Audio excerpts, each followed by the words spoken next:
Gadchiroli police आणि CRPF समोर 5 वरिष्ठ माओवाद्यांनी आत्मसमर्पण केले.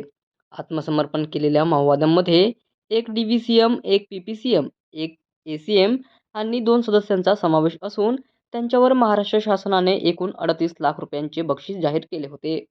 आत्मसमर्पण करणाऱ्यांमध्ये मधु उर्फ राकेश वेडदा, जीवन उर्फ जग्गू मडकाम, रजनी उर्फ दुर्गा धुर्वा, मंगली कुरसाम आणि लक्ष्मी पुणे यांचा समावेश आहे. हे सर्व माओवादी अनेक वर्षांपासून विविध दलम आणि कंपनीमध्ये सक्रिय होते. काही जणांवर दरोडा, चकमक आणि इतर गंभीर गुन्ह्यांचे आरोप असून अनेक घटनांमध्ये सहभागाची पडताळणी सुरू असल्याची माहिती पोलिसांनी दिली. गडचिरोली पोलिसांनी राबविलेल्या प्रभावी माओवादाविरोधात मोहिमा, शासनाची आत्मसमर्पण योजना आणि पुनर्वसन धोरणामुळे अनेक माओवादी मुख्य प्रवाहात येत आहेत. सन 2025 पासून आतापर्यंत एकूण 137 माओवाद्यांनी आत्मसमर्पण केले असून आजपर्यंत 819 माओवादी गडचिरोली पोलिसांसमोर शरण आले आहेत.